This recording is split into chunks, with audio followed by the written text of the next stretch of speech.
C'est certainement l'émission littéraire la plus prestigieuse, la plus inoubliable de l'histoire de la télévision française. Bonjour Bernard Pivot. Bonjour. On est ravis de vous recevoir, vous qui êtes devenu aujourd'hui le président de l'Académie Goncourt et qui avez fait tellement aimer les livres, tellement partagé votre passion sur les plateaux de télévision. Voici le volume 2 du coffret des grands moments d'apostrophe. Des grands moments pour vous aussi, Bernard. Ah oui, parce qu'ils sont pas tous dans ma mémoire, mais quand même, ils sont là-dedans, ils mijotent là-dedans, et ça a été pour moi un grand plaisir de retrouver certaines de ces émissions, de les regarder, et puis surtout de les proposer à ceux qui se souviennent d'Apostrophe. Des invités extraordinaires, on va en voir quelques-uns, Hervé Bazin, Polanski, Romain Gary, François Sagan. Vous êtes entouré de personnages qui vont devenir des légendes du siècle. Oui, mais ça, c'est la chance d'avoir à l'époque des gens assez extraordinaires. Parler de Sagan, Romain Gary, oui, bien sûr, mais aussi Paul Guimard. Et puis, c'est l'époque où on peut inviter un président de la République comme François Mitterrand qui va dialoguer avec des écrivains, avec Modiano qui va avoir le prix Nobel de littérature 40 ans après. Donc, c'est une époque assez extraordinaire, effectivement, et j'ai eu beaucoup de chance. Et puis, une petite musique qu'on n'est pas prêt d'oublier. Écoutez.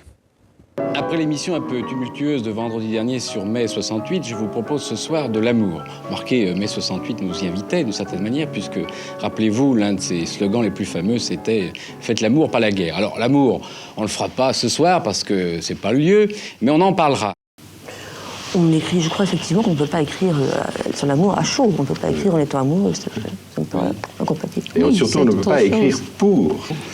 À goûter les lettres d'amour, remarquez, on m'a fait déjà la remarque. On m'a dit que je ne m'en servais jamais des lettres d'amour, n'est-ce pas? Ce sont déjà des lettres littéraires, n'est-ce pas? C'est-à-dire, c'est déjà un genre littéraire. Les lettres d'amour, généralement, celles qu'on a, ce sont celles d'amour malheureuses. Oui, c'est ça. On a les lettres de quelqu'un, de Napoléon, qui sont ou de la Régence portugaise. Hein. On n'a jamais la réponse. Est-ce que le sentimentalisme est une valeur ringarde? Non, mais là, j'ai été, il faut dire, un peu gonflé de faire cette émission parce que, évidemment, il y a Roland Barthes, l'un des intellectuels les plus importants de l'époque, Françoise Sagan, la romancière, disons, la plus populaire, et puis vous n'avez pas entendu, mais on l'a vu dans le fond, il y a Anne Gollon, l'auteur d'Angélique, marquise des Anges. Qui a vendu des dizaines de millions d'exemplaires. Et alors, mettre sur le même plateau l'intellectuel Roland Barthes et à l'autre bout de l'échelle de l'éventail de la littérature, Anne Gollon, ça, il faut dire que c'était assez culotté. Et Sagan, elle vous dit, on peut pas écrire sur l'amour à chaud. Hein. C'est-à-dire, il y a du plaisir dans ces émissions, Bernard. C'est inattendu à chaque fois. Oui, mais j'avais envie moi-même d'être surpris. Et c'est pour ça que je faisais des plateaux un peu bizarres comme ça. Au départ, je me demandais qu'est-ce que vient foutre Anne Gollon avec Roland Barthes et Sagan. Et en même temps, au bout d'un moment, s'installait une conversation où chacun oubliait qui étaient les deux autres. Et c'est ça qui était intéressant dans une émission comme Apostrophe. Et parmi les plateaux mythiques, celui des grands metteurs en scène. Vous avez sur le même plateau Truffaut, Mastroianni, Polanski. Regardez. J'ai dit aussi que ces scènes d'amour sont filmées comme des scènes de meurtre, ces scènes de meurtre comme des scènes d'amour. Parce que c'est la même chose, c'est tout d'un coup un déversement. C'est un déversement qui arrive là et qui est très puissant. Mais je pense que c'est ça aussi qui fait que les films sont forts, qu'ils sont beaux et qu'ils traversent les années. Vous avez connu Hitchcock? Il est venu à Rome. Et moi, je le rencontrais tout seul au Grand Hôtel. Lui, il était avec sa femme. Je parlais quelques mots à peine d'anglais. J'ai dit bonjour, good morning. Je me suis assis. Et il m'a dit la première chose. Psychos m'a rapporté 15 000, 20 000, 30 000 vaches. C'est tout ce qu'il m'a dit. Oui. Tout est dit, là. Alors, c'est une émission très émouvante parce que Truffaut est décédé. 6 mois après. Oui, voilà. Donc, c'est une des dernières fois où l'on voit Truffaut à la télévision. Et on voit des invités qui fument, on voit de la fumée sur le plateau. Hein, à l'époque, oui, mais ça, au début d'Apostrophe, tout le monde fume et pratiquement tous les hommes portent la cravate, sauf BHL qui avait déjà la chemise blanche ouverte. Et à la fin de Bouillon de culture, 28 ans après, plus personne ne porte la cravate, sauf moi qui continue à la porter, envers et contre tout. Et puis, plus personne ne fume puisque c'est interdit. Oui, on peut parler de tout dans Apostrophe, tous les sujets. Oui, les plus graves comme les plus joyeux, les plus Oui. Ben, pourquoi? Parce que les livres reflètent notre société, ils reflètent nos préoccupations, nos désirs, nos rêves. Donc, fatalement, Apostrophe était un reflet de la réalité du moment. Oui, il raconte notre histoire, il raconte cette histoire commune. Évidemment, ces personnages sont dans l'histoire aujourd'hui, mais à travers ce qu'il disait, à travers ces émissions, on a une part de l'histoire. Oui, et surtout quand l'histoire parle de l'histoire. Il y a une émission, par exemple, dans le coffret, qui est très intéressante sur la Révolution française. Et il y a deux grands historiens, François Furet et Mona Ozouf. Et vraiment, c'est une émission qui, je crois, n'a pas vieilli, parce que toutes les interrogations sur la Révolution française, elles étaient déjà là, et elles sont toujours là. Oui, et puis une émission extraordinaire sur le monde paysan. Et là, qu'est-ce qui se passe? Vous avez Michelet, vous avez des personnages comme ça. Oui, non, il y a Duby, il y a deux grands historiens, le roi Ladurie, il y a Duby, il y a Michelet, et puis Pierre Jacques-Elias, j'allais l'oublier. Vous vous rappelez de Jacques-Elias? Extraordinaire, voilà, un best-seller. Best-seller extraordinaire. Ben, tous ces quatre hommes, là, ils parlent des paysans, de la vie, des terroirs, avec beaucoup d'intelligence, surtout beaucoup de sensibilité. Oui, aujourd'hui, vous êtes le président de l'Académie Goncourt, Bernard Pivot. À l'époque, vous allez voir qu'à l'époque, c'était Hervé Bazin. Ah oui, c'est vrai. Et Hervé Bazin, chez Drouan, que vous connaissez bien aujourd'hui. Dans le petit salon où on vote. Dans le petit salon, vous faites une émission, il y a Philippe Labro aussi, regardez. Est-ce que vous avez sur vous, pardon de vous poser la question, le petit médaillon qu'a le héros de votre livre? Pour l'instant, il est commandé. Avec cette phrase superbe qui dit « La vie, la mort côte à côte, la sécurité ». Écoutez, tant qu'on peut se tenir en bon état, tant mieux. Mais si par hasard on a une nouvelle crise et qu'on se réveille paralysé, il vaut mieux prendre le ciel. Oui. Donc vous avez commandé le médaillon? Oui. Voilà. Et alors j'avais été un peu pervers dans cette émission, j'avais réuni autour de Bazin, président de l'Académie Goncourt à l'époque, 4 prétendants, les 4 meilleurs prétendants au prix Goncourt de cette année, c'est-à-dire Patrick Besson, il y avait Labro, il y avait Orsena, et il y avait, attends là que j'oublie le dernier, Bernard-Henri Lévy. Et comme Bazin avait publié un livre, à un moment je demandais à chacun qu'est-ce qu'il pensait de livre de Bazin. Vous imaginez qu'ils étaient quand même dans leurs petits souliers. Et l'un des 4 aura le prix Goncourt quelques semaines après, il s'agit d'Orsena. Oui, et alors Bazin, on l'entend, parle de la mort, il parle du cyanure, et puis il a eu un infarctus, il écrit un livre sur ce personnage-là. Il dit « J'ai décidé finalement, ayant vu la mort, d'avoir encore plus de courage et de vivre encore plus qu'avant. » Il va mourir plus tard d'un infarctus. Oui. Mais Bazin avait cette qualité-là, c'est de parler avec beaucoup de franchise de ses problèmes, quels qu'ils soient, des problèmes de la société, des problèmes politiques, mais aussi de ses problèmes personnels. Oui, des formidables moments. Jean Edernalier, Sappho, Daniel Cohn-Bendit. Vous y allez pas par 4 chemins, Bernard. Hein, vous allez faire un plateau explosif. Non, très franchement, là, je m'accuse quand même d'avoir manqué de charité chrétienne, parce que mettre sur le même plateau Paul Guth et puis Daniel Cohn-Bendit, c'était pas très élégant de ma part. Regardez ce que ça donne. Vous êtes déjà la vieille génération. Vous avez 10 ans de retard. Moi, j'ai découvert dans l'Idiot International le premier des punks. Moi, j'ai pas 25 ans, j'ai 2000 ans de retard, mademoiselle. Exactement. Je sors du catholicisme qui a 2000 ans. Ne parlez pas de retard. Bon, alors, moi, je suis plus vieux, 4000 ans, juif. Allez, j'ai gagné, j'ai le maillot jaune. Allez-y, c'est ridicule, vraiment. Et voilà, il y avait la chanteuse Sappho aussi. Oui, des Jean Edernalier, que j'oubliais.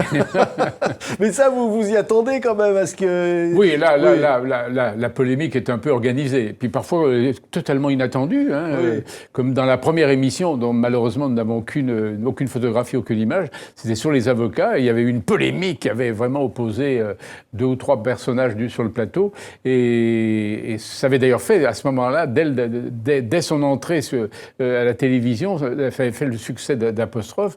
Malheureusement, je ne peux pas vous montrer les images, elles n'existent pas. À l'époque, France 2, Antenne 2, ça s'appelait Antenne 2, créé par Marcel Julien et Jacques Chancel, dont je salue la mémoire au passage, était une chaîne tout à fait nouvelle, tout à fait qui montrait la créativité des 2 personnages que je viens de citer, mais en même temps qui était très dynamique, mais très brouillonne aussi. Alors du coup, il y avait des émissions qui n'étaient pas enregistrées, enfin bref. C'était ça, ouais. Alors une année, c'est l'année de la femme, et vous ne trouvez rien de mieux qu'à faire une émission qui s'intitule « La sexualité racontée par les hommes ». Oui. C'est gonflé. Mais j'ai fait une autre émission qui s'intitulait « La sexualité racontée par les femmes », mais il se trouve donc, on l'a regardé avec le directeur des éditions Montparnasse. On a regardé les deux, et celle avec les femmes était moins bonne que celle avec les hommes. Oui. Mais par contre, alors, lorsqu'il y a Romain Gary qui parle de sexualité, évidemment, c'est extraordinaire, parce qu'il s'en prend à la virilité. Il dit la virilité va tout nous détruire. Et puis, il y a un autre intervenant qui dit, mais maintenant, il faut avoir un sexe le plus long possible dans la société.